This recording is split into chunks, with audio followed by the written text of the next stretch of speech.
rôle des DREAL, en particulier à travers le rôle qu'a pu jouer ou que joue encore la DREAL Occitanie.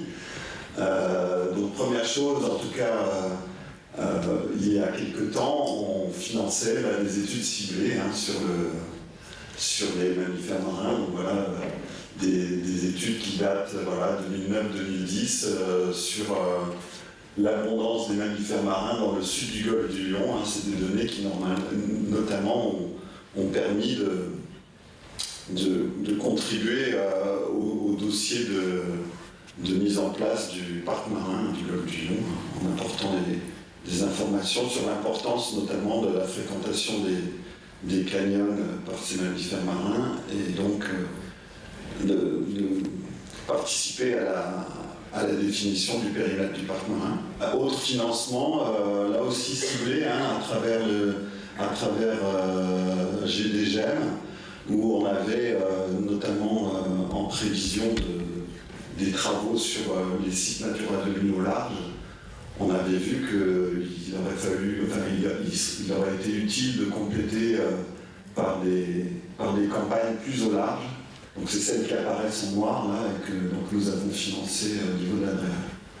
Alors bon, ça c'est des efforts de financement qui sont qui petit à petit ne sont plus du ressort de la DREAL. Maintenant on est, vous l'avez compris, dans une vision beaucoup plus élargie, avec notamment le programme de surveillance. Et donc tout ce qui est financement et suivi de ces études de connaissances, maintenant c'est à travers l'ex-agence des aires marines protégées, maintenant qui prend le relais là-dessus.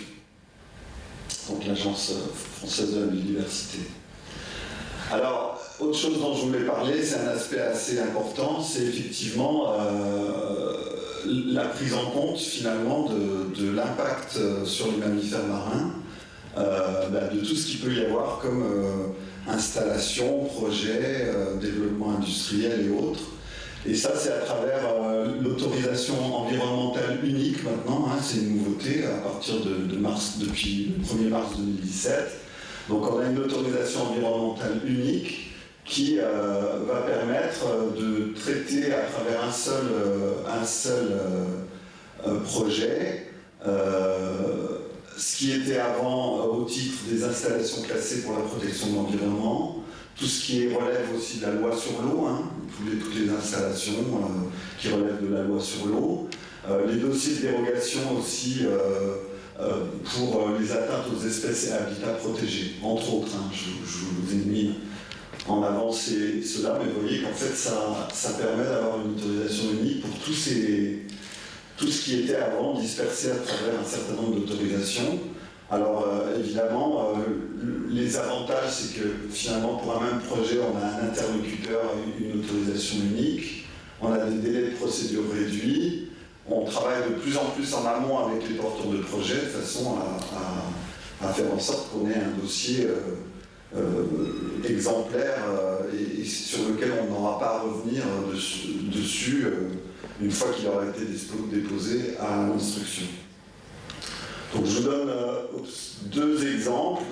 Donc ça c'est un exemple. Alors, ça c'est des dossiers très récents, ils ne sont pas encore en enquête publique. Donc je vous les présente néanmoins. Donc là c'est le projet d'extension de Port-la-Nouvelle. Vous voyez un projet assez ambitieux pour moderniser ce port, lui permettre d'accueillir des bateaux de transport de fret et notamment de vrac liquide, qui est une des spécialités de ce port, avec des bateaux de plus fort tonnage, et aussi de pouvoir accueillir tout ce qui va être installation, montage des futurs projets éoliens en mer, dont on va parler ensuite.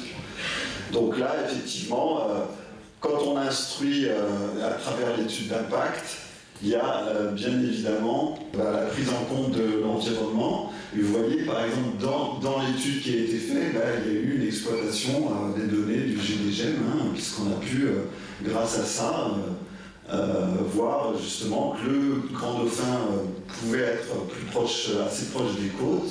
En plus, on est dans un site Natura 2000, donc il y a eu une prise en compte prise en compte des enjeux par rapport à ça, et donc on a eu des enjeux qui apparaissent donc comme forts pour le grand dauphin, qui est côtier et évidemment plus faible pour les autres cétacés qui sont beaucoup plus au large.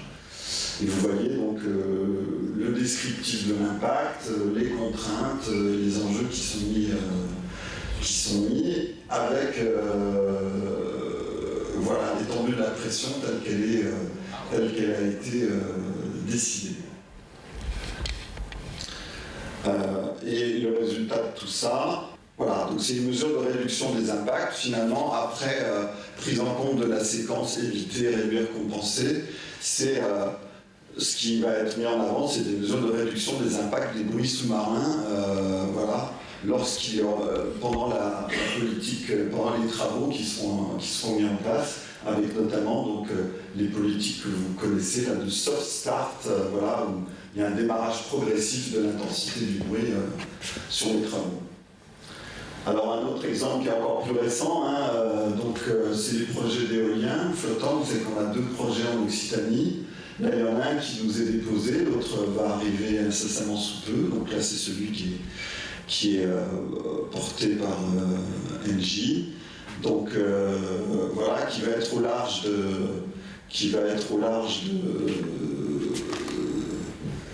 de la côte catalane. Voilà le projet, et vous voyez que là, pour l'étude d'impact, il y a eu un très très gros effort de prospection. Là, je vous montre, alors c'est pas très lisible malheureusement, mais il y a des suivis bateaux. Alors, je ne sais pas s'il y a un pointeur là, mais je ne sais pas très bien comment on le trouve, peut-être là, voilà. Donc suivi bateau rapproché autour de la zone, et puis des suivis par survol par avion sur la zone élargie. Qui sont des suivis d'ailleurs qui ont été mis en commun entre les 2 porteurs de projet. Là, on essaye évidemment d'optimiser les moyens de façon à avoir un suivi le plus complet possible. Et donc là, il y a 1 an de suivi qui vont nous permettre d'avoir des informations et qui sont, je pense aussi, c'est des données auxquelles on ne pense pas assez souvent, mais effectivement, les données qui résultent des études d'impact sont souvent des données qu'il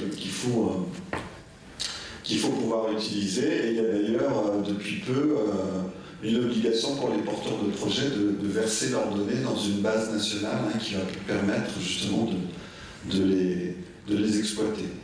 Voilà, je n'irai pas plus loin pour ça, parce que pour l'instant, l'étude est encore en instruction. Donc,